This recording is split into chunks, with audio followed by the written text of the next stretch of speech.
दरिंदगी को तो पकड़ा, फिर घर मालिक को आप क्यों छोड़ दिए? तो स्वागत है आपका हमारे चैनल न्यूज़ पॉइंट बिहार में। अभी जो लगातार मामला 10 साल की बच्ची रोशनी के साथ घटना कर दिया गया है, हत्याकांड मामले में पूरा पटना सिटी हिला हुआ है और पूरा पटना हमारे दहशत में है। एक छोटी सी बच्ची को कंबल में लपेट दिया गया मारने के बाद और उसका सब कहीं ना कहीं फेंक दिया गया है। तो आज हमारे पास बैठी हुई है महिला पुरुष हेल्प मंच की राष्ट्रीय अध्यक्ष जूली मैडम, इनसे कुछ बातें करते हैं। तो मैम आपका स्वागत है हमारे चैनल में। बहुत बहुत धन्यवाद। तो मैम देखा जा रहा है कि कहीं ना कहीं 10 साल की बच्ची के साथ इतना बेरहमी से हत्या कर दी गया है हमारे पटना बिहार में, क्या कहना चाहेंगे? देखिए 10 साल की बच्ची के साथ ये दुष्कर्म किया गया है, मुझे भी पता है, मैं भी जानकारी लेने के लिए गई थी, ऐसी बात नहीं है, और जानी भी कि क्या क्या मामला है।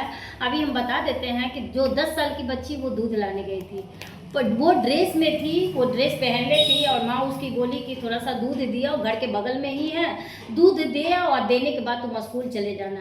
इसी दौरान दूध का उसका व्यापार था और दूध पहुंचाने गई थी। हाँ, देखिए इसी दौरान उस दरिंदे का नज़र उस बच्ची पर पड़ता है और उस बच्ची को बहला के और फुसला के वहाँ पर इसे बच्ची को ये कह के ले जाता है कि चलो हम तुम्हें कॉपी में साटने के लिए स्टिकर देंगे। तो देखिए बच्ची को बला फुसला के अपने साथ ले जाता है। हाँ, देखिए बच्ची तो मासूम रहती है, कोई कभी कुछ चीज़ का लालच दिया जाता है तो बच्चे वो चले जाते हैं। इसलिए भी हम सारे बच्चे से कहते हैं कि कोई भी अदरवाइज कोई भी अगर गिफ्ट देता है तो ये सब चीज़ पर नहीं पड़ना है, क्योंकि यही देखिए आपकी मौत का कारण बन गया। आप एक स्टिकर लाने जाते हैं किसी के घर में तो वो जो आदमी है वो बच्ची को फुसलाता है कि चलिए हम स्टिकर देते हैं, वो वहाँ पे ले जाता है और रूम को बंद कर देता है। रूम को बंद करने के बाद वो अपना दुष्कर्मी का अंजाम देने की कोशिश करता है।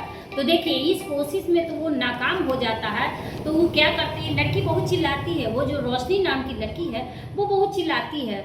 तो उसको क्या करता है कि वहीं पे लोरी रहता है, उसको उठा के सर पर मारता है, लड़की वहीं पे गिर जाती है। हम छोटी सी बच्ची के साथ लोरी पर वार करना क्या सही है, बताइए? देखिए पहले तो उस बच्ची हमारे सिस्टम सरकार में ऐसा काम किया जा रहा है, क्या बोलना चाहिए? देखिए पहले तो सम्राट चौधरी के आने के बाद ही ऐसा मामला। देखिए ऐसी बात नहीं है, सम्राट चौधरी जी को टारगेट आप लोग नहीं करिए, क्योंकि अभी वो मजदार में आए हैं तो वो भी अच्छे अच्छे काम करेंगे। क्योंकि देखिए लोग जो भी हो लोग आजकल लोग बच्चे को टारगेट कर रहे हैं, पहले बच्चे गायब हो जाते हैं। हाँ ये तो है कि देखिए ये तो है कि हमारे देश अभी सुरक्षित नहीं है, इस बात को हम कहेंगे।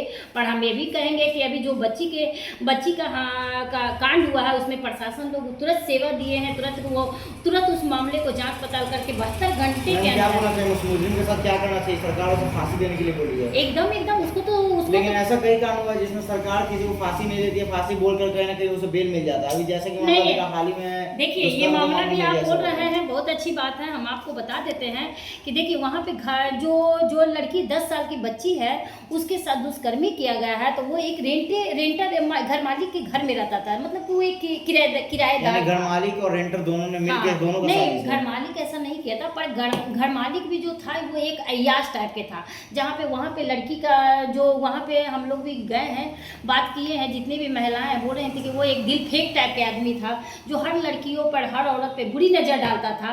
क्योंकि एक बार बगल वाले के किसी को भी दूसरे के घर में हेल गया था और हेल के अपना मतलब तो उनके एक नंबर का लस्टी आदमी। हाँ, एक नंबर का मतलब अयासी टाइप के आदमी था। तो अभी भी दोनों को अरेस्टिंग किया है, पर मैं प्रशासन लोग से यही कहूँगी जो अभी कि आपने कभी भी उस दरिंदगी को तो पकड़ा, फिर घर मालिक को आप क्यों छोड़ दिए? ये भी एक सोचने वाली बात। घर मालिक की क्या गलती हो सकती है? उसका सोच वैसा वो थोड़ी इसमें शामिल है। अच्छा ये देखिए बताइए, जब आप जांच के दौरान भी निकल रहा है कि वो जो घर मालिक है वो अपनी पत्नी को भी मारा है। जब पत्नी को वो मार सकता है, वो दिल फेंक टाइप के आदमी है। पत्नी को मारा तो उसको तो पत्नी का सजा मिल चुका है। नहीं देखिए अगर एक तालाब में अगर एक सड़ा हुआ पूरे तालाब में अगर एक सड़ा हुआ मछली है तो वो पूरे तालाब को गंदा कर सकता है। तो अगर पूरे पटना में सिटी में अगर ये घटना हुआ है और एक वहाँ पे दरिंदगी है तो उसका घर बुलडोजर खराब कर सकता है। हाँ, इसलिए उसका घर बुलडोजर से गिरा देना चाहिए। इसलिए हम तो यही कहेंगे कि घर मालिक को भी सजा मिलना चाहिए, और जो बच्ची के साथ किया गया है उसे तो फांसी की सजा अब तक रख ले क्यों, अब तो सुना देना चाहिए।